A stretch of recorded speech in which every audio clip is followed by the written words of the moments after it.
ಎಲ್ಲರಿಗೂ ನಮಸ್ಕಾರ. ನಮಸ್ಕಾರ.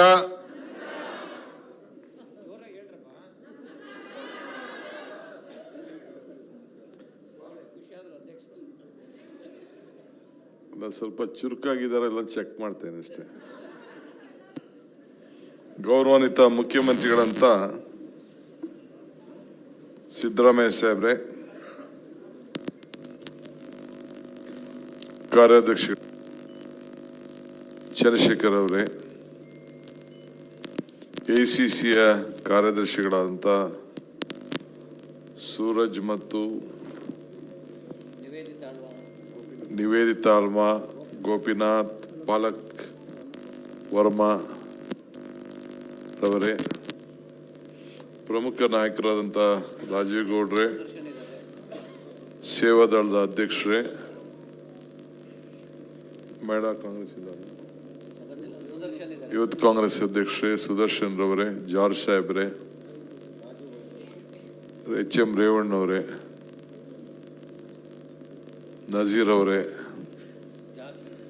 ಜಾರ್ಜ್ ಸಾಹೇಬ್ರೆ, ಇನ್ನಕ್ಕೆಲ್ಲ ಅದಕ್ಕೆಲ್ಲ ಮುಖ್ಯವಾಗಿ ಕೆಳಗಡೆ ಕೂತಂತ ಎಲ್ಲ ಪ್ರಮುಖ ನಾಯಕರುಗಳೇ, ಕಾರ್ಯಕರ್ತರೇ, ಬಂಧುಗಳೇ, ಕಾಂಗ್ರೆಸ್ ಅಲ್ಲಿ ಸ್ಟೇಜ್ ಮೇಲೆ ಕೂತವ್ರು ಮಾತ್ರ ಲೀಡರ್ ಅನ್ಕೊಳಕ್ ಹೋಗ್ಬೇಡಿ. ನಾನು ಅವರೇ ಲೀಡರ್ ಅನ್ನೋದಿಲ್ಲ. ಅವ್ರಕ್ಕಿನ್ನ ಯಾರು ಬೂತಲ್ಲಿ ಕೂತ್ಕೊಂಡು ಬೂತಲ್ಲಿ ಬಡ್ದಾಡ್ಕೊಂಡು ಕೆಳಗಡೆ ಕೂತಿರ್ತಾರೆ ಅವ್ರು ಇಂಪಾರ್ಟೆಂಟ್ ಲೀಡರ್ ಅಂತ. ಯಾಕೆಂದ್ರೆ ಸ್ಟೇಜಲ್ಲಿ ಜನ ಇಲ್ಲದೆ ಹೋದ್ರೂ ನಡೀತದೆ. ಸ್ಟೇಜ್ ಕೆಳಗಡೆ ಕೇಳಂತ ಜನ ಇದ್ರೆ ಮಾತ್ರ ಯಾವ್ದಾದ್ರು ಒಂದು ಸಭೆಗೆ ಗೌರವ ಸಿಗ್ತದೆ. ಅದರಿಂದ ತಾವೆಲ್ಲ ಸೇವಾದಳದ ಕಾರ್ಯಕರ್ತರು, ಮುಖಂಡರುಗಳು ಬಹಳ ಗೌರವದಿಂದ ಇಷ್ಟು ದೊಡ್ಡ ಸಂಖ್ಯೆಯಲ್ಲಿ ಬಂದಿದ್ದೀರಿ. ನಿಮ್ಮೆಲ್ಲರೂ ಕೂಡ ಪಕ್ಷದ ಅಧ್ಯಕ್ಷನಾಗಿ ನಿಮ್ಮೆಲ್ಲರೂ ಕೂಡ ಏನು ಒಂದು 140 ವರ್ಷದ ಹಿಂದೆ ನಮ್ಮ ಕಾಂಗ್ರೆಸ್ ಪಕ್ಷ ಸ್ಥಾಪನೆ ಆಯಿತು. ಅದರ ಶುಭ ಸಂದರ್ಭದಲ್ಲಿ ನಿಮ್ಮೆಲ್ಲರೂ ಕೂಡ ರಾಜ್ಯದ ಮತ್ತು ರಾಷ್ಟ್ರದ ಎಲ್ಲ ಕಾಂಗ್ರೆಸ್ಸಿಗರಿಗೆ ಈ ದೇಶವನ್ನು ಉಳಿಸ್ಬೇಕು ಅಂತೇಳಿ ಕಾಂಗ್ರೆಸ್ ಸದಸ್ಯತ್ವವನ್ನು ತೆಗೆದುಕೊಂಡು ಬಂದು ಎಲ್ಲ ಕಷ್ಟ ಕಾಲದಲ್ಲೂ ಕೂಡ ನಿಂತಂತ ನಿಮ್ಮೆಲ್ಲರೂ ಕೂಡ ನನ್ನ ಸಾಷ್ಟಾಂಗ ನಮಸ್ಕಾರಗಳನ್ನು ಅರ್ಪಿಸಲಿಕ್ಕೆ ನಾನು ಬಯಸ್ತಾ ಇದ್ದೇನೆ. ಸೇವಾದಳದ ಸಂಸ್ಥಾಪನೆ ಕೂಡ ಇವತ್ತು ಅಧ್ಯಕ್ಷರು ಮೆಂಬರ್ಶಿಪ್ನ ಎನ್ರೋಲ್ ಮಾಡಬೇಕು ಅಂತ ಇದ್ದಾರೆ. ಆಮೇಲೆ ಈಗಲ್ಲ ಮಾಡಬೇಕು ಅಂತ ಇದ್ದಾರೆ. ಇವತ್ತು ಸೇವಾದಳ ಅಂದ್ರೆ ಸೇವೆ ಮಾಡೋಂಥದ್ದು. ಇಂದಿರಾ ಗಾಂಧಿಯವರೇ ಅದರ ಅಧ್ಯಕ್ಷರಾಗಿ ಕೂಡ ಪ್ರಧಾನಮಂತ್ರಿ ಆಗಿದ್ದಾಗ ಒಂದು ನಮ್ಮ ಫ್ರಂಟಲ್ ಆರ್ಗನೈಸೇಷನ್ ಒಂದು ಹಂಗ ಅಂತೇಳಿ ಎಲೆಕ್ಷನ್ ಕಮಿಟಿಗೂ ಕೂಡ ಅವ್ರನ್ನ ಸದಸ್ಯರು ಮಾಡಿ ಮಹಿಳಾ ಕಾಂಗ್ರೆಸ್ಸು, ಸೇವಾದಳ, NSA, ಯೂತ್ ಕಾಂಗ್ರೆಸ್ ಈ 4 ಕೂಡ ನಮ್ಮ ಜೊತೆ ಜವಾಬ್ದಾರಿ ಹಂಚಿಕೊಳ್ಳಿಕ್ಕೆ, ಸೇವಾದಳ ಅಂತಂದ್ರೆ ಬಾಕ್ಲು ತೆಗೆಯೋದು, ಬಾವುಟ ಕಟ್ಟೋದು ಇಷ್ಟು ಮಾತ್ರ ಅಲ್ಲ, ಅವರಲ್ಲೂ ಕೂಡ ನಾಯಕತ್ವ ಇದೆ. ಅವರು ಕೂಡ ನಾಯಕರು ಅನ್ನೋದಕ್ಕೆ ಇವತ್ತು ಜವಾಹರ್ಲಾಲ್ ನೆಹರುವಿಂದ ಹಿಡಿದು ಸೋನಿಯಾ ಗಾಂಧಿ ಅವರವರೆಗೂ ಅಧ್ಯಕ್ಷ ಆದಾಗ ಇದನ್ನು ನಡೆಸ್ಕೊಂಡು ಆ ಪದ್ಧತಿಯನ್ನು ನಾವು ಬಂದಿದ್ದೇವೆ. ಇವತ್ತು ನಾವೆಲ್ಲ ಕಾಂಗ್ರೆಸ್ಸಿಗರು ಅಂತ ಏನು ನಮಗೆ ಒಂದು ಬಿರುದಿದೆ, ಕಾಂಗ್ರೆಸ್ ಸದಸ್ಯರಾಗಿ ನಾವೇನು ಇದ್ದೀವಿ, ಈ ಇತಿಹಾಸ ಬೇರೆ ಪಾರ್ಟಿಯವ್ರಿಗೆ ಇರ್ಲಿಕ್ಕೆ ಸಾಧ್ಯ ಇಲ್ಲ. ಈಗ BJPಯವರು ಏನು ಇತಿಹಾಸ ಹೇಳ್ತಾರೆ, ನಾವು ಈ ದೇಶಕ್ಕೆ ಸ್ವಾತಂತ್ರ್ಯಕ್ಕೋಸ್ಕರ ಉದ್ಭವ ಆದಂಥ ಒಂದು ಪಕ್ಷ, ಈ ದೇಶದ ಇತಿಹಾಸಕ್ಕೆ ನಮ್ಮ ಪಕ್ಷದ ಕೊಡುಗೆ, ಈ ದೇಶವನ್ನು ಒಗ್ಗಟ್ಟಾಗಿಟ್ಟು ಇಡೀ ಭಾರತದಲ್ಲಿ ವಿಭಿನ್ನವಾದಂಥ ಭಾಷೆ, ವಿಭಿನ್ನವಾದಂಥ ಸಂಸ್ಕೃತಿ ಇದ್ರೂ ಕೂಡ ಒಂದಾಗಿ ಭಾರತವನ್ನು ಈ ತ್ರಿವರ್ಣ ಧ್ವಜದ ಕೆಳಗಡೆ ಇಟ್ಟು ನಾವು ರಕ್ಷಣೆ ಮಾಡಿ ಈ ಭಾರತಕ್ಕೆ ಒಂದು ಹೊಸ ರೂಪವನ್ನು ಕೊಟ್ಟು ಇಡೀ ಪ್ರಪಂಚಕ್ಕೆ ಒಂದು ವಿಶೇಷವಾದಂಥ ಒಂದು ಸಂಸ್ಕೃತಿಯನ್ನು ಕೂಡ ಕಾಪಾಡಿಕೊಂಡು ಬಂದಂಥ ಒಂದು ಪವಿತ್ರವಾದಂಥ ದೇಶ ಅನ್ನೋದನ್ನ ಇಡೀ ಪ್ರಪಂಚ ಎಲ್ಲ ಒಪ್ಕೊಂಡಿದೆ. ಅದಕ್ಕೆ ನಾನು ಅನೇಕ ಸಂದರ್ಭದಲ್ಲಿ ಹೇಳ್ತಾ ಇರೋದು, ಕಾಂಗ್ರೆಸ್ ಶಕ್ತಿನೇ ಈ ದೇಶದ ಶಕ್ತಿ, ಕಾಂಗ್ರೆಸ್ ಇತಿಹಾಸನೇ ಈ ದೇಶದ ಇತಿಹಾಸ. ಕಾಂಗ್ರೆಸ್ ಯಾವಾಗೆಲ್ಲ ಅಧಿಕಾರಕ್ಕೆ ಬಂದಿದೆ ಎಲ್ಲ ವರ್ಗದ ಜನರ ಬಗ್ಗೆ ಚಿಂತನೆಯನ್ನು ಮಾಡ್ತದೆ.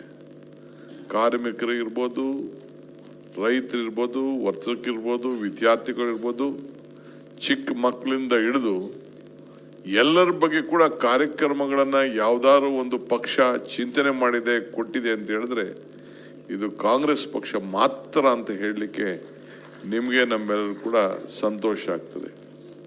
ಈಗ ಜಾರ್ಜ್ ಸಾಹೇಬ್ರು ಹೇಳ್ತಾ ಇದ್ರು, ನೆಹರೂರವರು ಯಾವ ದಾರಿಲಿ ಪಂಚವಾರ್ಷಿಕ ಯೋಜನೆಯನ್ನು ಪ್ರಾರಂಭ ಮಾಡಿದ್ರು ಅಂತೇಳಿ.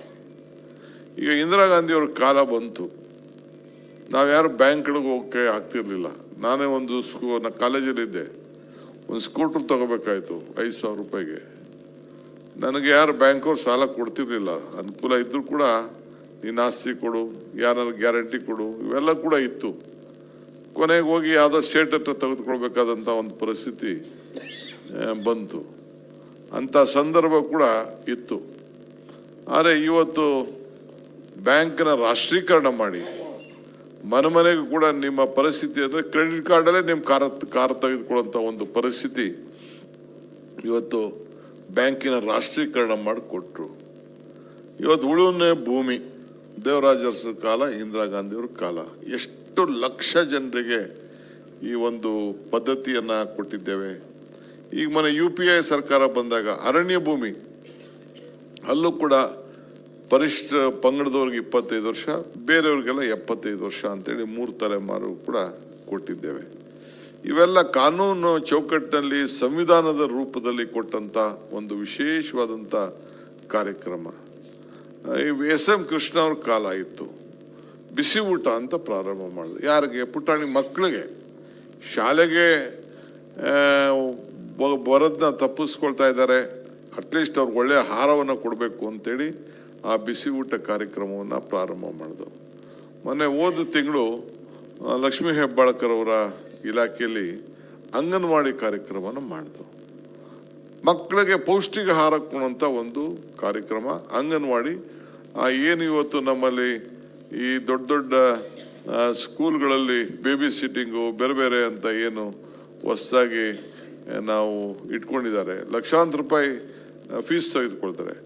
ಅವತ್ತು ಗ್ರಾಮೀಣ ಪ್ರದೇಶದ ಮಕ್ಕಳಿಗೆ ಈ ಅಂಗನವಾಡಿ ಕಾರ್ಯಕ್ರಮವನ್ನು ರೂಪಿಸಿದ್ದು ಶ್ರೀಮತಿ ಇಂದಿರಾ ಗಾಂಧಿಯವರು. ಆ 50 ವರ್ಷದ ಕಾರ್ಯಕ್ರಮವನ್ನು ನಾನು, ಸಿದ್ದರಾಮಯ್ಯ ಸಾಹೇಬರು ಮತ್ತು ಅನೇಕ ನಮ್ಮ ನಾಯಕರುಗಳೆಲ್ಲ ಹೋಗಿ ಅವತ್ತು ಕೂಡ ಪಾಲ್ಗೊಂಡು ಭಾಳ ಯಶಸ್ವಿಯಾಗಿ ಕಾರ್ಯಕ್ರಮ ಆಯಿತು. ಇದನ್ನೇನಾದ್ರು ಅಂಗನವಾಡಿ ಕಾರ್ಯಕ್ರಮ ತೆಗೆದಾಕಾಯ್ತಾ? ಇಲ್ಲ ಓಲ್ಡ್ ಏಜ್ ಪೆನ್ಷನ್ ಕೊಡುವಂಥ ಕಾರ್ಯಕ್ರಮ ತೆಗೆದಾಕಾಯ್ತಾ? ಇಲ್ಲ ಯಾವ್ದಾದ್ರು ಬ್ಯಾಂಕ್ ರಾಷ್ಟ್ರೀಕರಣ ತೆಗೆದಾಕಾಯ್ತಾ? ಬಿಸಿ ಊಟ ತಪ್ಪಕ್ಕಾಯ್ತಾ? ರೈಟ್ ಟು ಎಜುಕೇಶನ್ ತೆಗೆದಾಕ್ಲಿಕ್ಕಾಯ್ತಾ? ಹಿಂಗೆ ವಿವಿಧ ಯೋಜನೆಗಳನ್ನು ಈ ದೇಶದ ಪ್ರತಿಯೊಬ್ಬರ ಬದುಕಿನಲ್ಲಿ ನಾವು ಎಲ್ಲ ಕೂಡ ಹೊಂದ್ಕೊಂಡಿದ್ದೇವೆ. ಇವತ್ತು ನಾವು right to education, right to food, right to information ಇವೆಲ್ಲ ಕೂಡ ಮೊನ್ನೆ UPA ಸರ್ಕಾರದಲ್ಲಿ ಬಂತು. ಅದನ್ನು ಅನುಸರಿಸಿ ಸಿದ್ದರಾಮಯ್ಯ ಸಾಹೇಬರು ಕೂಡ ಅನ್ನಭಾಗ್ಯ ಪ್ರಾರಂಭ ಮಾಡಿದ್ರು. ಈಗ ನಾನು ಅಧ್ಯಕ್ಷರಾದ ಮೇಲೆ ನಾನು, ಸಿದ್ದರಾಮಯ್ಯನವರು, ಸುರ್ಜೇವಾಲಾ ಅವರು ನಾವೆಲ್ಲ ಮಾತಾಡಿ ಮಲ್ಲಿಕಾರ್ಜುನ್ ಖರ್ಗೆ ಸಾಹೇಬರ ಮಾರ್ಗದರ್ಶನದಲ್ಲಿ 5 ಗ್ಯಾರಂಟಿಗಳನ್ನು ಕೊಟ್ಟಿದ್ದೇವೆ. ಅದನ್ನು ಹೇಳ್ತಾ ಇದೀನಿ ಕೇಳಿ. ಏನು ಮಾಡಿದ್ರು ತಿಪ್ಪರ್ ಲಾಗ ಹಾಕ್ಲಿ, ಯಾವ ಸರ್ಕಾರಗಳು ಕೂಡ ಅದನ್ನು ತೆಗೆದಾಕ್ಲಿಕ್ಕೆ ಸಾಧ್ಯ ಇಲ್ಲ ಅನ್ನೋ ಮಾತನ್ನು ಈ ಸಂದರ್ಭ ಹೇಳಲಿಕ್ಕೆ ನಾನು ಬಯಸ್ತೇನೆ. ಈಗ ಪ್ರೈಮ್ ಮಿನಿಸ್ಟ್ರು ಏನು ಬರ್ದಾಗೋಯ್ತು, ಖಾಲಿ ಆಗೋಯ್ತು ಅಂತ ಏನು ನಮ್ಮ ಬಂದ 5 ಗ್ಯಾರಂಟಿ ಕೊಟ್ಟಿದ ತಕ್ಷಣ ಟೀಕೆ ಮಾಡಿದ್ರು. ಅದೇ ಇದನ್ನ ಮಧ್ಯಪ್ರದೇಶ ಎಲೆಕ್ಷನ್ ಬಂದ ತಕ್ಷಣ ಅಲ್ಲಿ ಅವರೇ ಶುರು ಮಾಡಬೇಕಾದಂಥ ಪರಿಸ್ಥಿತಿ ಬಂತು. ಕೊನೆಗೆ ಮಹಾರಾಷ್ಟ್ರ ಬಂತು, ಬೇರೆ ಬೇರೆ ರಾಜ್ಯದಲ್ಲಿ ಬಂತು. ಕೊನೆಗೆ ಬಿಹಾರಲ್ಲಿ ಒಂದು 10,000 ರೂಪಾಯಿನ 1 ತಿಂಗಳು ಮುಂಚಿತವಾಗಿ ಅವ್ರ ಅಕೌಂಟ್ಗೆ ಹಾಕುವಂಥ ಒಂದು ಸಂದರ್ಭ ಬಂತು. ಅಂದರೆ ನಾವು ಯಾಕೆ ಅದನ್ನು ಮಾಡಿದ್ದು? ಬೆಲೆ ಏರಿಕೆ ಗಗನಕ್ಕೆ ಹೋಗ್ತಾ ಇದೆ, ಆದಾಯ ಪಾತಾಳಕ್ಕೆ ಹೋಗ್ತಾ ಇದೆ. ಇದನ್ನ ಸರಿ ಮಾಡಬೇಕು ಅಂತೇಳಿ ಈ ಗ್ಯಾಸ್ 400 ರೂಪಾಯಿ ಇದ್ದಿದ್ದು 1,000 ರೂಪಾಯಿ ಆಯಿತು, ಪೆಟ್ರೋಲ್ ಜಾಸ್ತಿ ಆಯಿತು, ಡೀಸೆಲ್ ಜಾಸ್ತಿ ಆಯಿತು. ಎಲ್ಲ ಪದಾರ್ಥಗಳ ಬೆಲೆ ಕೂಡ ಈ ಸಂದರ್ಭದಲ್ಲಿ ಜಾಸ್ತಿ ಆಯಿತು. ಅದಕ್ಕೆ ಹೆಚ್ಚು ಕಮ್ಮಿ ಒಂದು 5,000 ರೂಪಾಯಿ ಒಂದು ಕುಟುಂಬಕ್ಕೆ ಈ ಬೆಂಗಳೂರಲ್ಲಿ ಮಾಡೋದಲ್ಲ ತಾಲೂಕು, ಪ್ರತಿಯೊಂದು ಪಂಚಾಯಿತಿಲೂ ನಮ್ಮ ಕಾರ್ಯಕರ್ತರು ಇದಕ್ಕೆ ಒಂದು ಹೊಸ ರೂಪವನ್ನು ಕೊಟ್ಟು ಸಮ್ಮೇಳನವನ್ನ ಮಾಡುವಂಥ ಕೆಲಸಕ್ಕೆ ಇವತ್ತು ನಾವು ಸಜ್ಜಾಗಬೇಕು. ಇದರ ಜೊತೆಗೆ ಈಗ ನಿನ್ನೆ ತಾನೇ ನಮ್ಮ ವರ್ಕಿಂಗ್ ಕಮಿಟಿಲಿ ಒಂದು ದೊಡ್ಡ ಐತಿಹಾಸಿಕ ತೀರ್ಮಾನ ನಾವು ಮಾಡಿದ್ದೇವೆ. ಮಹಾತ್ಮ ಗಾಂಧೀಜಿಯವರ ಹೆಸರಿನಲ್ಲಿ ಉದ್ಯೋಗ ಖಾತ್ರಿ ಯೋಜನೆ ಎಂತಕ್ಕೋಸ್ಕರ ತಂದರು? ಯಾರಿಗೆ ಇವತ್ತು ಊಟ ಇಟ್ಕೊಂಡಿರಬಾರ್ದು, ಕೂಲಿಗಾರ ಕೊಡಬೇಕು. ಯಾವ ರೀತಿ ತೀರ್ಮಾನ ಆಯಿತು ಅಂದ್ರೆ ನಮ್ಮ ಕಾಲದಲ್ಲಿ ಆಯ್ತಪ್ಪ, ನೀನು ಬೇರೆಯವ್ನ ಜಮೀನಿಗೆ ಹೋಗಿ ನೀನು ಕೂಲಿ ಮಾಡ್ಕೊಳಕ್ಕಾದ್ರೆ ನಿನಗೆ ಅವಮಾನ ಕಡಿಮೆ ಆಗ್ತದೆ, ನೀನು ಆಶ್ರಯ ಮನೆ ಕಟ್ಕೋತೀಯಾ, ನೀನು ಹಿಂಗು ಗುಂಡಿ ಮಾಡ್ಕೊಳ್ತೀಯಾ, ನಿನ್ನ ಜಮೀನಲ್ಲೇ ನೀನು ಕೂಲಿ ಮಾಡ್ಕೊಳ್ತೀಯಾ, ನಿನ್ನ ಜಮೀನಲ್ಲೇ ವ್ಯವಸಾಯ ಮಾಡ್ಕೊಳ್ತೀಯಾ, ಅದಕ್ಕೂ ಕೂಡ ನಾನು ಕೂಲಿ ಕೊಡ್ತೀನಿ ಅಂತೇಳಿ ಇವತ್ತು ತೀರ್ಮಾನ ಮಾಡಿ ಇವತ್ತು ಒಂದು ಐತಿಹಾಸಿಕ ತೀರ್ಮಾನವನ್ನ ನಮ್ಮ ಸೋನಿಯಾ ಗಾಂಧಿಯವರ ಮುಖಂಡತ್ವದಲ್ಲಿ ಮನಮೋಹನ್ ಸಿಂಗ್ ಸರ್ಕಾರ, UPA ಸರ್ಕಾರ ಇದಕ್ಕೆ ಮಾಡ್ತು. ಈಗ ಅದನ್ನು ಏನು ಮಾಡ್ತಾರೆ, 90% ಕೇಂದ್ರ ಸರ್ಕಾರ, 10% ಅವ್ರು ಕೊಡೋದಿತ್ತು. ಕೆಲವು ಯಾವ್ದಾದ್ರು ಒಂದು ಪದಾರ್ಥಗಳಿಗೆ, ಸಿಮೆಂಟ್ಗೆ, ಕಬ್ಬಿಣಕ್ಕೆ 75-25 ಇತ್ತು. ಈಗ 60-40 ಸ್ಕೀಮ್ ಮಾಡಿದ್ದಾರೆ. ಆಮೇಲೆ 150 ದಿನ ಬರಗಾಲದಲ್ಲಿತ್ತು, ಬರೀ 1 ವರ್ಷ ಮಾತ್ರ ಬರಗಾಲಕ್ಕೆ ಕೊಟ್ಟರು. ಅದಾದ್ಮೇಲೆ ಎಲ್ಲೂ ಕೊಡಲಿಲ್ಲ. ನಮ್ಮ ರಾಜ್ಯದಲ್ಲಿ ಬರಗಾಲ ಕೋವಿಡ್ ಸಂದರ್ಭದಲ್ಲೂ ಕೊಡಲಿಲ್ಲ, 150 ದಿನ ಕೊಡಕ್ಕೆ ಹೋಗಲಿಲ್ಲ. ನಾವೆಲ್ಲ ಅದನ್ನೆಲ್ಲ ಬೇಡಿಕೆಯನ್ನು ನಾವೆಲ್ಲ ಇಟ್ಟಿದ್ದು. ಇವತ್ತು ಇದನ್ನು ತಪ್ಪಿಸ್ಬೇಕು ಅಂತೇಳಿ ಇದರ ಹೆಸರು ಬದಲಾವಣೆ ಮಾಡೋಕ್ಕೆ ನಾವು ಸುಮ್ಮನೆ 125 ದಿನ ಅಂತೇಳಿ ನಾನು ಹೇಳ್ತಾ ಇದ್ದೀನಿ. ಇವತ್ತು ಮಾಧ್ಯಮದ ಮುಂದೆ ಹೇಳ್ತಾ ಇದ್ದೀನಿ, ಮಾಧ್ಯಮದವ್ರ ಮುಂದೆ ಒಂದು ಸವಾಲು ಹೇಳ್ತಾ ಇದ್ದೀನಿ. ನಿಮ್ಮ BJP ಇರುವಂತ ರಾಜ್ಯದಲ್ಲೂ ಕೂಡ ಇದನ್ನ ಅನುಷ್ಠಾನವನ್ನ ತರಲಿಕ್ಕೆ ಸಾಧ್ಯ ಇಲ್ಲ 60-40 ಸ್ಕೀಮಲ್ಲಿ ಅಂತ ಹೇಳಲಿಕ್ಕೆ ನಾನು ಬಯಸ್ತೇನೆ. ಯಾಕೆಂದ್ರೆ ಮುಖ್ಯಮಂತ್ರಿಗಳಿಗೆ ಗೊತ್ತಿದೆ ಯಾರು ಎಷ್ಟು ಅನುಷ್ಠಾನಕ್ಕೆ ತಂದೋ ಗೊತ್ತಿಲ್ಲ. ನನ್ನ ತಾಲೂಕಲ್ಲಿ, ನನ್ನ ಕ್ಷೇತ್ರದಲ್ಲಿ, ಇಡೀ ದೇಶದಲ್ಲಿ, once again I am repeating, the entire country of this country, Narega has been implemented in Kanakpura constituency. The highest number of funds has been flown and the central government has awarded for that Kanakpura. ನಾನು ಕರೆದುಬಿಟ್ಟು price ಕೊಡಬೇಕಾಯ್ತದೆ ಅಂತೇಳಿ ಕೊನೆಗೆ ಯಾರೋ ನಮ್ಮ ತಾಲೂಕ್ ಪಂಚಾಯತಿ ಅಧ್ಯಕ್ಷರನ್ನ ಕರೆದು ಕೊಟ್ಟರು. ಇರಲಿ, ಅದಕ್ಕೆ ನಂಗೇನು ಬೇಜಾರಿಲ್ಲ. ಒಂದು 10 ಟೀಮ್ ಬಂತು ಇನ್ವೆಸ್ಟಿಗೇಷನ್ ಮಾಡಲಿಕ್ಕೆ. ಏನೋ DK ಶಿವಕುಮಾರ್, DK ಸುರೇಶ್ ಇಬ್ರು ದುಡ್ಗಿಟ್ಟು ಹೊಡೆದ್ಬಿಟ್ಟವ್ರೇನೋ, ಏನಾದ್ರು ಸುಳ್ಳು ಬರ್ಸ್ಬಿಟ್ಟವ್ರಂತ. ನಾವು ಮಾಡಿಸಿದಂಥ ಇನ್ಫ್ರಾಸ್ಟ್ರಕ್ಚರು, ಪ್ರಾಜೆಕ್ಟ್ಸು ಇವೆಲ್ಲ ನೋಡಿ ಮುಖ್ಯಮಂತ್ರಿಗಳು ಕೂಡ ರಿವ್ಯೂ ಮಾಡಿದ್ರು ಅನೇಕ ಸಂದರ್ಭದಲ್ಲಿ. ಆ ರೀತಿ ನಾವು ಇಂಪ್ಲಿಮೆಂಟ್ ಮಾಡಿದ್ದೇವೆ. 57,000 ಜನಕ್ಕೆ ದನನ ಕೊಟ್ಟಿಗೆಗೆ ಕಾಸು ಕೊಟ್ಟಿದ್ದೀನಿ. 51,000 ರೂಪಾಯಿ, 52,000 ರೂಪಾಯಿ ಕೊಟ್ಟಿದ್ದೇವೆ. ಕೋಳಿ ಸಾಗಾಣಿಕೆ ಕೊಟ್ಟಿದ್ದೇವೆ, ಇಂಗು ಗುಂಡೆ ಕೊಟ್ಟಿದ್ದೇವೆ, ಮನೆ ಕಟ್ಕೊಳ್ಳಿಕ್ಕೆ ಕೊಟ್ಟಿದ್ದೇವೆ, ಜಮೀನು ಮಟ್ಟ ಮಾಡ್ಕೊಳ್ಳಿಕ್ಕೆ ಕೊಟ್ಟಿದ್ದೇವೆ. ಈ ರೀತಿ ನರೇಗಾನ ಯಾವ ರೀತಿ ನಾವು ಬಳಸ್ಕೊಳ್ಬೇಕು ಅಂತೇಳಿ ಒಂದೊಂದು ವರ್ಷಕ್ಕೆ 2-3 ಕೋಟಿ ರೂಪಾಯಿ, ಒಟ್ಟು 200 ಚಿಲ್ಲರೆ ಕೋಟಿ ರೂಪಾಯಿನ ಒಂದು ತಾಲೂಕಿಗೆ ನಾವು ಬಳಸ್ಕೊಳ್ಳುವಂಥ ಕೆಲಸ ಮಾಡಿದೆ. ಈಗ ಇದಕ್ಕೆ ಮುಗಿಸಿದ್ದಾರೆ. ನಾನು ಹೇಳ್ತಾ ಇದ್ದೀನಿ, ಇವತ್ತೇನು ತಂದಿದ್ದಾರೆ, ಅವರು ಬದಲಾವಣೆ ತಂದಿದ್ದಾರೆ. ಈ ಕಾರ್ಯಕ್ರಮನ ಹೆಸರು ಮಹಾತ್ಮ ಗಾಂಧೀಜಿ ಇವತ್ತು 100 ವರ್ಷ ಆಗಿದೆ. ಇವತ್ತು 101ನೇ ವರ್ಷ ಇವತ್ತು ಅಧ್ಯಕ್ಷರಾಗಿ ಅವರು ಮಹಾತ್ಮ ಗಾಂಧೀಜಿಯವರು ಕಾಂಗ್ರೆಸ್ನ ನಾಯಕತ್ವವನ್ನು ವಹಿಸಿರೋದು ಇವತ್ತು 101 ವರ್ಷ ಇವತ್ತಿಗೆ.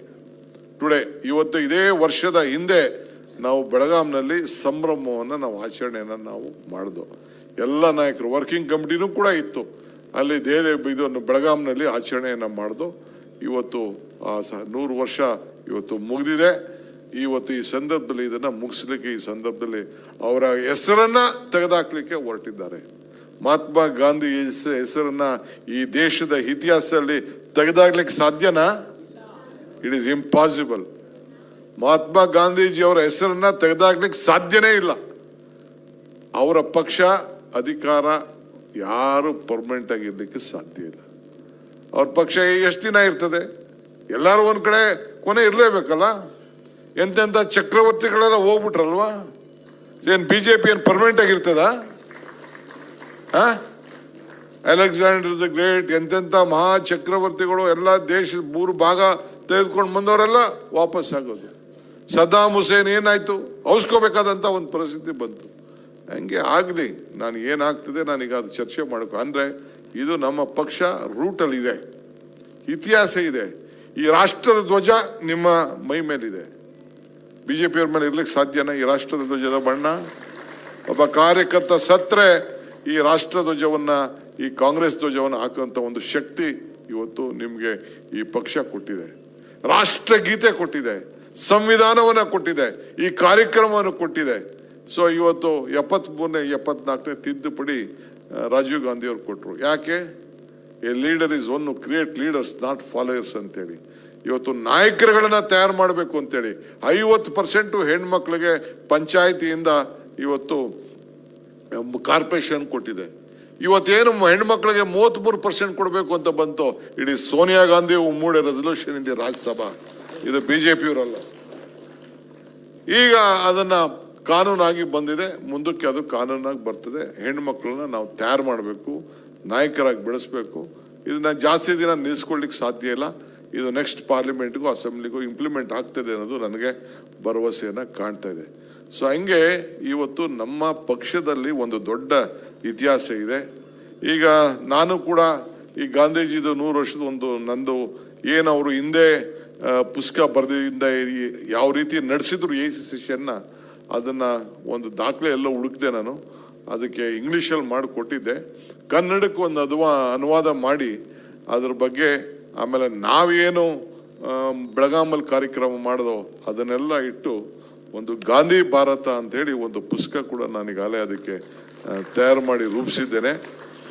ಮಲ್ಲಿಕಾರ್ಜುನ ಖರ್ಗೆ ಸಾಹೇಬ್ರನ್ನ ಕೈಲಿ ಒಂದು ಟೈಮ್ ಕೇಳಿದ್ದೀನಿ. ಯಾಕೆಂದರೆ ಅವರು ACC ಅಧ್ಯಕ್ಷರು, ಅವ್ರ ಕೈಲೇ ಇದನ್ನ ಬಿಡುಗಡೆ ಮಾಡಿಸ್ಬೇಕು ಅಂತೇಳಿ ದಿನಾಂಕವನ್ನು ನಿಗದಿ ಮಾಡಿ ಇದೇ ನಮ್ಮ ಭಾರತ್ ಜೋಡೋ ಭವನದಲ್ಲಿ ಅದನ್ನು ಸದ್ಯದಲ್ಲೇ ಒಂದು ಟೈಮ್ ಮಾಡಿ ಈಗಾಗಲೇ ಇದರ ಗಾಂಧೀಜಿಯವರ ನೆನಪಿನಲ್ಲಿ 100 ವರ್ಷದ ಇತಿಹಾಸದ ನೆನಪಿನಲ್ಲಿ 100 ಕಾಂಗ್ರೆಸ್ ಕಚೇರಿನ ಕಟ್ಟಬೇಕು ಅಂತೇಳಿ ಈಗಾಗಲೇ ತೀರ್ಮಾನ ಮಾಡಿದ್ದೇವೆ. ಈಗಾಗಲೇ 70 ಕಾಂಗ್ರೆಸ್ ಕಚೇರಿಗಳು ರೆಡಿ ಇದೆ.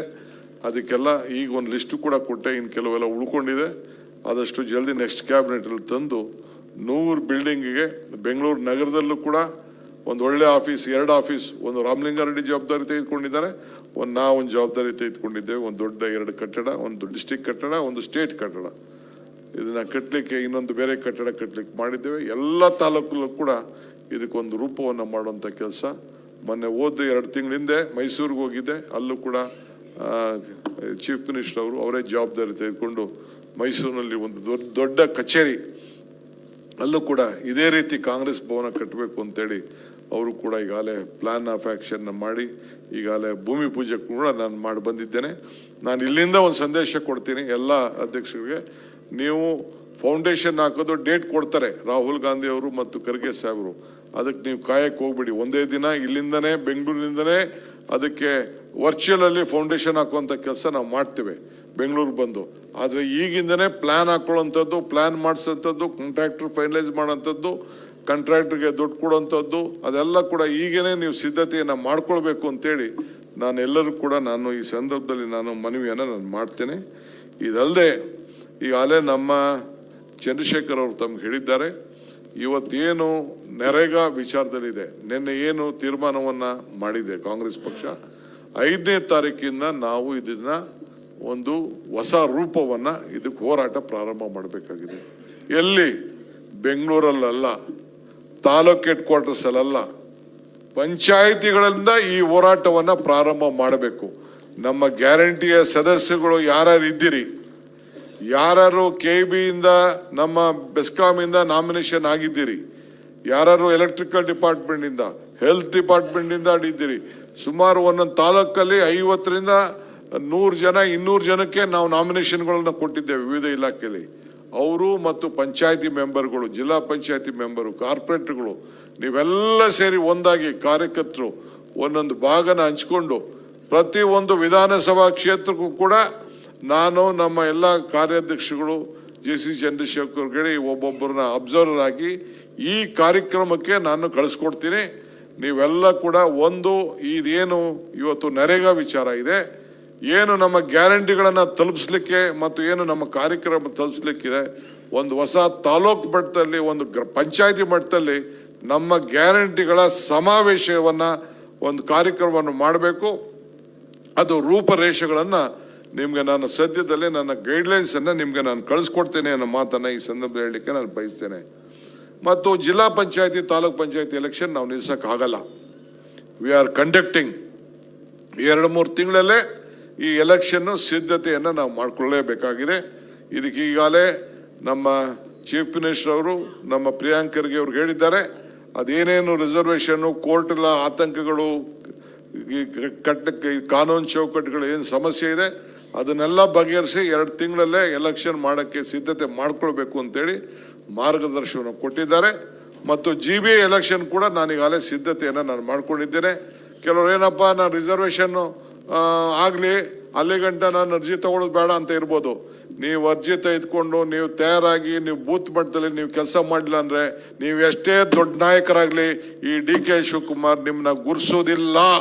ಯಾರ್ಯಾರು ಪಂಚಾಯತಿ ಮಟ್ಟದಲ್ಲಿ ಬೂತ್ ಮಟ್ಟದಲ್ಲಿ ಈಗಾಗಲೇ ಅಪ್ಲಿಕೇಶನ್ ಫಾರಮ್ ಇವತ್ತಿಂದನೇ ರಿಲೀಸ್ ಮಾಡ್ತಾ ಇದ್ದೀನಿ, ಕೊಡ್ತಾ ಇದ್ದೀನಿ. ಜನರಲ್ ಅವರು ಯಾವುದೇ ಕ್ಯಾಟಗರಿ ಇತ್ಕೊಳ್ಳಿ, ಯಾವ ಕ್ಯಾಟಗರಿ ನಾವು ನೋಡ್ತೀವಿ, ಯಾರ್ಯಾರು ಅರ್ಜಿ ಹಾಕ್ಕೊಂಡಿದ್ದಾರೆ, ಯಾರ್ಯಾರಿಗೆ ಅದಕ್ಕೆ ಅರ್ಹರಿದ್ದಾರೆ ಅನ್ನೋದು ನಾವು ಆ ತೀರ್ಮಾನ ಮಾಡ್ತೇವೆ. ಈಗಾಗಲೇ ನಮ್ಮ ಪಾರ್ಟಿಗೆ ಅರ್ಜಿಯನ್ನು 15ನೇ ತಾರೀಕು ಒಳಗಡೆ 1ನೇ ತಾರೀಕಿಂದ 15ನೇ ತಾರೀಕು ಇವತ್ತಿಂದನೇ ರಿಸೀವ್ ಮಾಡ್ಕೊಳ್ತೀನಿ. ಜನರಲ್ ಅವರು 50,000 ರೂಪಾಯಿ ಕೊಡಬೇಕು, SC ST ಅವರು 25,000 ರೂಪಾಯಿ ಬಿಲ್ಡಿಂಗ್ ಫಂಡು, ಅಪ್ಲಿಕೇಶನ್ಗೆ ಅಲ್ಲ ಬಿಲ್ಡಿಂಗ್ ಫಂಡ್ಗೆ. ಈ ಬಿಲ್ಡಿಂಗ್ ಕಟ್ಟಬೇಕಲ್ಲ, 60 ಕೋಟಿ ರೂಪಾಯಿ ಇಲ್ಲಾಗ್ತದೆ, ಸಿಟಿ ಆಫೀಸ್ 20 ಕೋಟಿ ರೂಪಾಯಿ ಆಗ್ತದೆ, 80 ಕೋಟಿ ರೂಪಾಯಿ. ಎಲ್ಲ ತಾಲೂಕಲ್ಲೂ ಬಿಲ್ಡಿಂಗ್ ಕಟ್ತಾರೆ. KPCC ಏನೋ ಒಂದಷ್ಟು ದುಡ್ಡು ಕೊಡಬೇಕಲ್ಲ, ಯಾರು ಕೊಡ್ತಾರೆ? ಅದಕ್ಕೆ ಬಿಲ್ಡಿಂಗ್ ಫಂಡ್ಗೆ 50,000. MLA 2 ಲಕ್ಷ ವಸೂಲು ಮಾಡಿದೆ ನಾನು, 20 ಕೋಟಿ ಬಂತು. 20 ಕೋಟಿ ಇದಕ್ಕೆಲ್ಲ ಅಡ್ವರ್ಟೈಸ್ಮೆಂಟ್ ಎಲೆಕ್ಷನ್ನೆಲ್ಲ ಫೀಸ್ ಎಲ್ಲ ಕಟ್ಟಬೇಕಾದಂಥ ಒಂದು ಅವಕಾಶ ಇತ್ತು. ಹಂಗೆ 50,000 ರೂಪಾಯಿ ಯಾರು ಕಾರ್ಪೊರೇಟರ್ ಆಗಬೇಕು ಅಂತ ಇದ್ದೀರಿ 50,000 ರೂಪಾಯಿ DD ತೆಗೆದುಕೊಂಡು ಅರ್ಜಿನ ನೀವು ಕೊಡಬೇಕು. 25,000 ರೂಪಾಯಿ SC STಗೆ ಈ ಅವಕಾಶವನ್ನು ನಾವು ಮಾಡಿಕೊಟ್ಟಿದ್ದೇವೆ. ಈ ಕೆಲಸ ನೀವು ಮಾಡಬೇಕು ಅಂತ ಮಹಿಳೆಯರಾಗಲಿ ಏನಾಗಲಿ ಜನರಲ್ 50,000, ಎಲ್ಲ ಇಲ್ಲ. SC STಗೆ 25,000 ಇಲ್ಲ. ನೀವು ಅರ್ಜಿನೇ ಹಾಕ್ಬಿಡಿ ನೀವು ಯಾರನ್ನು. ನನಗೆ ಗೊತ್ತಿದೆ ಎಲೆಕ್ಷನ್ ಎಷ್ಟು ಖರ್ಚು ಆಯ್ತೈತೆ ಅಂತ. ಒಂದು ಮಹಿಳೆಗೆ ಎಷ್ಟು ಕೊಡ್ತಾ ಇದ್ದೀವಿ ನಾವು ತಿಂಗಳಿಗೆ? 2,000 ಫ್ರೀ ಬಸ್ಸು, ಫ್ರೀ ಕರೆಂಟು. ಅವೆಲ್ಲ ಆಗಲ್ಲಮ್ಮ ನಿಮ್ದೆಲ್ಲ ಕೇಳ. ನೀವು ಯಾರು ಅರ್ಜಿನೇ ಹಾಕ್ಬಿಡಿ, ಬಿಡಿ. ಅರ್ಜಿ ಹಾಕೋ ಜನ ಬೇರೆ ಇದ್ದಾರೆ. I will not change my stand.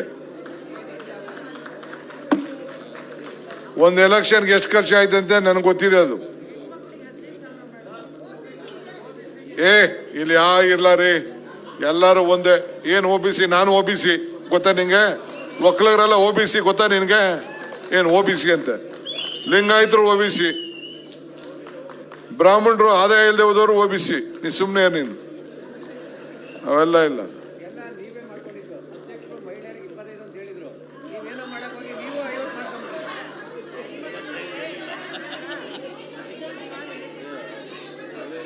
ಈಗ ಇಲ್ಲಿ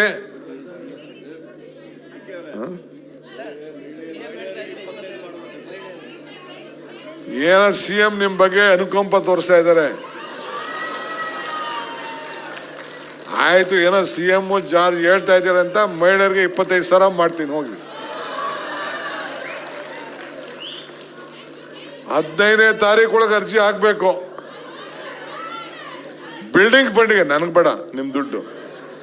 I don't want your money for building fund. Building ಬೇಕು ನೋಡಿ. ಇಂಥ ಬಿಲ್ಡಿಂಗ್ ಕಟ್ಟಿದ್ದೀವಲ್ಲ, ಎಲ್ಲರೂ ಕಟ್ಟಿದಾರಾ? ನೀವು ಯಾವ್ದಾದ್ರು ರಾಜ್ಯಕ್ಕೆ ಪಳಿಯಪ್ಪಾಜಿ, ಪಳಿಯಪ್ಪಾಜಿ, is there any building like this in the country except ACC? ACC now they have built. ನಾನೇ ಹೋಗಿದ್ದೆ, ನಮ್ಮವರೇ ಇಲ್ಲಿಂದ ಬೆಂಗಳೂರವರೇ ಹೋಗಿ ಎಲ್ಲ ಇಷ್ಟಕ್ಕೆಲ್ಲ ಮಾಡಿದಾರಲ್ಲ, ಅಲ್ಲೂ ಒಂದು ಚೆನ್ನಾಗಿ ಕಟ್ಟಿದ್ದಾರೆ. ಈಗ ರೀಸೆಂಟಾಗಿ ಕಟ್ಟಿದ್ದಾರೆ. ಅವ್ರಿಗಿಂತ ಮುಂಚಿದಾಗ ನಾವು ಇನಾಗ್ರೇಟ್ ಮಾಡಿದ್ದೀವಿ. ರಾಹುಲ್ ಗಾಂಧಿ ಕರೆಸಿ ಇನಾಗ್ರೇಟ್ ಮಾಡಿದ್ದೀವಿ. ಸೊ ಹಂಗೆ ಮಾಡಿದ್ದೀವಿ. ಅಲ್ಲೂ ಕೂಡ ದೊಡ್ಡದಾಗಿ ಆಗ್ತದೆ. ಅದಕ್ಕೆ ಬೇಕಲ್ಲ ದುಡ್ಡು. ಸೊ ಹಂಗೆ. ಸೊ ಆಯ್ತಾ. ಆಮೇಲೆ ಸ್ಟೂಡೆಂಟ್ ಎಲೆಕ್ಷನ್ಗೆ ಒಂದು ಕಮಿಟಿ ಫಾರ್ಮ್ ಮಾಡಿದ್ದೀನಿ, ಯಾವ ರೀತಿ ಮಾಡಬೇಕು ಅಂತ. ಹೊಸ ನಾಯಕರುಗಳನ್ನು ಕಾಲೇಜಲ್ಲಿ ತಯಾರು ಮಾಡಬೇಕು. ಸೊ ಅದಕ್ಕೆ ಈಗಾಗಲೇ ನಾನು ಶರಣಪ್ರಕಾಶ್ ಅಧ್ಯಕ್ಷತೆಯಲ್ಲಿ ನಮ್ಮ ಸುಧಾಕರ್, ನಮ್ಮ ಇವರು NSUI ಮಾಜಿ ಅಧ್ಯಕ್ಷಗಳು, Salim youth Congress president, NSUI president, former youth Congress president, ಅವರೆಲ್ಲ ಸೇರಿಸಿ 9 ಜನ ಒಂದು ಕಮಿಟಿ ಮಾಡಿದ್ದೀನಿ. 1 ತಿಂಗಳಲ್ಲೇ ಯಾವ ರೀತಿ ಮಾಡಬೇಕು ಅಂತೇಳಿ ಪುಟ್ಟಣ್ಣ ಎಲ್ಲ ಸೇರಿಸಿ ಒಂದು ಕಮಿಟಿ ಮಾಡಿದ್ದೀನಿ. ಯಾವ ರೀತಿ ಎಲೆಕ್ಷನ್ ಕಂಡಕ್ಟ್ ಮಾಡಬೇಕು ಅಂತೇಳಿ ಒಂದು ಪ್ರಪೋಸಲ್ ಕೊಡಿ ಸರ್ಕಾರಕ್ಕೆ ಅಂತ ರಾಹುಲ್ ಗಾಂಧಿ ಅವರು ಕೂಡ ನಮಗೆ ಚೀಫ್ ಮಿನಿಸ್ಟರ್ಗೆ ಕಾಗದ ಬರೆದಿದ್ದಾರೆ. ಅದ್ರ ಬಗ್ಗೆ ಆಲೋಚನೆ ಮಾಡಬೇಕು ಅಂತ, ಕಾಲೇಜ್ಗಳಲ್ಲಿ ಎಲೆಕ್ಷನ್ ಕಂಡಕ್ಟ್ ಮಾಡಿ ಹೊಸ ಲೀಡರ್ಶಿಪ್ನ ಬೆಳೆಸಬೇಕು ಅನ್ನೋದು ನಮ್ಮ ಉದ್ದೇಶ ಇದೆ. Let us see. ಇದನ್ನು ಹಿಂದೆ ಎಲ್ಲ ಇತ್ತು, ನಾವೆಲ್ಲ ಎಲೆಕ್ಷನ್ ನಿಂತ್ಕೊಂಡು ಗೆದ್ದು, ನಾನು ಇಲ್ಲ ನಮ್ಮ ಇವನವನಲ್ಲ ನಮ್ಮ ಆರಾಧ್ಯ, ನಾವೆಲ್ಲ ಕಾಲೇಜಲ್ಲೆಲ್ಲ ಇಲ್ಲೇ ಕೂತೋ, ನಾವೆಲ್ಲ ಎಲೆಕ್ಷನ್ ಎಲ್ಲ ನಿಂತಿದ್ದೋ, ರೇವಣ್ಣ ಎಲೆಕ್ಷನ್ ನಿಂತಿದ್ರು, ಎಲ್ಲ ಕಾಲೇಜ್ ಎಲೆಕ್ಷನಲ್ಲಿ ಎಲ್ಲ ಬೇಕಾದಷ್ಟು ಜನ ಇಲ್ಲೆಲ್ಲ ಸ್ಟೇಜಲ್ಲಿ ಇದ್ದೀವಿ. ನಾವೆಲ್ಲ ಎಲೆಕ್ಷನ್ ಇದ್ದಾಗೆ ಫೈನಲ್ ಇಯರ್ ಡಿಗ್ರಿ ಸ್ಟೂಡೆಂಟ್ ನಾನು ಅಸೆಂಬ್ಲಿ ನಿಂತ್ಕೊಂಡಾಗ. ಅಂಥ ಕಾಲ ಆಗಿತ್ತು, ಈಗೆಲ್ಲ ಹೋಗ್ಬಿಟ್ಟಿದೆ ಆ ಕಾಲ ಎಲ್ಲ. ಆರ್ ಮಂಜುನಾಥ್ ನನಗಿಂತ ಸೀನಿಯರ್, ಇವನು 1 ವರ್ಷ ಸೀನಿಯರ್ ಕಾಲೇಜಲ್ಲಿ. ಆರ್ ಮಂಜುನಾಥ್ ಎಲ್ಲ ದೊಣ್ಣೆ ಪಣ್ಣೆ ಹಿಡ್ಕೊಂಡು ತಿರ್ಗ್ತಿದ್ರಲ್ಲ, ಈಗೆಲ್ಲ ಇಲ್ಲ, ಈಗ ಅವೆಲ್ಲ ನಿಂತೋಯ್ತು ಈಗೆಲ್ಲ. ಆ ಕಾಲ ಇಲ್ಲ ಇತ್ತು, ಅದು ಕಡಿಮೆ ಮಾಡಬೇಕು ಅನ್ನೋ ದೃಷ್ಟಿಯಿಂದ ನಮ್ಮ ರಂಗನಾಥ್ ಸಾಹೇಬರು ನಿಲ್ಲಿಸ್ಬಿಟ್ರು ಗಲಾಟೆಗಳ ಬೇಡ ಅಂತೇಳಿ. ಬಟ್ ಈಗ ತಿರ್ಗಾ ಅವಶ್ಯಕತೆ ಕಾಣ್ತಾ ಇದೆ, ಯಾಕೆಂದರೆ ನಾವು ನಮ್ಮಲ್ಲಿ ಮೆಂಬರ್ಶಿಪ್ ಆಗ್ತಾ ಇದೆ. ಇದು college election, youth Congress election ಬೇರೆ ಸಿಸ್ಟಮ್ ಇದೆ, ನಾನು ಅದು ಚರ್ಚೆ ಮಾಡೋಕೆ ಹೋಗೋದಿಲ್ಲ. ಸೊ ಹಿಂಗೆ ತಾವೆಲ್ಲ ಹೆಣ್ಮಕ್ಳು ಅದೆಷ್ಟು ಅರ್ಜಿ ಆಗ್ತಿರೋ ನೋಡ್ತೀನಿ. 50% ಹೆಣ್ಮಕ್ಳಿಗೆ ರಿಸರ್ವೇಷನ್ ಇದೆ. 369 ಸೀಟ್ಗೆ 50% ಹೆಣ್ಮಕ್ಳಿಗೆ ರಿಸರ್ವೇಷನ್ ಇದೆ. ಒಂದೊಂದು ಕ್ಷೇತ್ರಕ್ಕೆ 10 ಜನ ಅರ್ಜಿ ಹಾಕಬೇಕು. ಆಗ ನಾವು ಅದರಲ್ಲಿ ಸೆಲೆಕ್ಟ್ ಮಾಡ್ತೀವಿ ಯಾರು ಬೆಸ್ಟು. ಆಮೇಲೆ ಅವರೆಲ್ಲ ಬೂತ್ಗೆ ಹೋಗಿ ಕೆಲಸ ಮಾಡಬೇಕು. ಅವನು BC ಇರಲಿ, SC ಇರಲಿ, ಜನರಲ್ ಇರಲಿ, OBC ಇರಲಿ, ಯಾವುದೇ ಇರಲಿ, ಹೋಗಿ ಬೂತಲ್ಲಿ ಯಾರಿಗೆ ಕೆಲಸ ಪ್ರಾರಂಭ ಮಾಡ್ತಾರೆ ನೋಡ್ಬಿಟ್ಟು ಆಮೇಲೆ ಕ್ಯಾಂಡಿಡೇಟ್ ತೀರ್ಮಾನ ಮಾಡ್ತೀವಿ. ಅದನ್ನು ತಿಳ್ಕೊಳ್ಳಿ. ಯಾವ ರೆಕಮೆಂಡು DK ಹಿಂದೆ ತಿರುಗಲಿ, ಸಿದ್ದರಾಮಯ್ಯನ ಹಿಂದೆ ತಿರುಗಲಿ, ಇನ್ನೊಬ್ಬರಿಂದ ಅವ್ರಿಗೆಲ್ಲ ಟಿಕೆಟ್ ಇಲ್ಲ. ಯಾರು ಬೂತಲ್ಲಿ ಕೆಲಸ ಮಾಡ್ತಾರೆ ಅವ್ರಿಗೆ ಮಾತ್ರ ಅವಕಾಶ.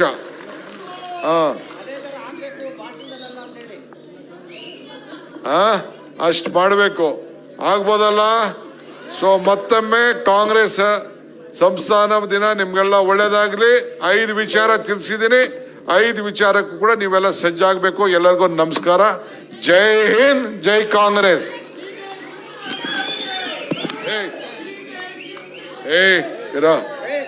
ಯಾವನೋ ವ್ಯಕ್ತಿ ಪೂಜೆ ಬಿಟ್ಬಿಟ್ಟು ಪಕ್ಷದ ಪೂಜೆ ಮಾಡ್ರು. ಇಂದಿನ ಕಾರ್ಯಕ್ರಮದ ಸಭೆಯನ್ನು ಉದ್ದೇಶಿಸಿ ನಮ್ಮೆಲ್ಲರ ನೆಚ್ಚಿನ KPCC ಅಧ್ಯಕ್ಷರಾದ ಸನ್ಮಾನ್ಯ DK ಶಿವಕುಮಾರ್ ಅವರಿಗೆ ಧನ್ಯವಾದಗಳು. ಸರ್, ಈಗ ಸೇವಾದಳದ ಒಂದು ಮೆಂಬರ್ಶಿಪ್ಪನ್ನು ಲಾಂಚ್ನ ಸನ್ಮಾನ್ಯ ಅಧ್ಯಕ್ಷರು ಹಾಗೂ ಮುಖ್ಯಮಂತ್ರಿಗಳು ಮಾಡಬೇಕು. AICC ಆಲ್ ಇಂಡಿಯಾ ಇದು ಸೇವಾದಳ ಯೂನಿಟ್ಟು ಅದನ್ನು ಕರ್ನಾಟಕಕ್ಕೂ ಕೂಡ ಮಾಡಲಿಕ್ಕೆ ಹೇಳಿದೆ, ಮೆಂಬರ್ಶಿಪ್ ಲಾಂಚ್ ಮಾಡಲಿಕ್ಕೆ. ಅದಕ್ಕೆಲ್ಲ ಇಷ್ಟು ಅಂತ ಇದನ್ನು ಕೂಡ ಫಿಕ್ಸ್ ಮಾಡಿದ್ದಾರೆ. ಅದನ್ನೊಂದು ಲಾಂಚ್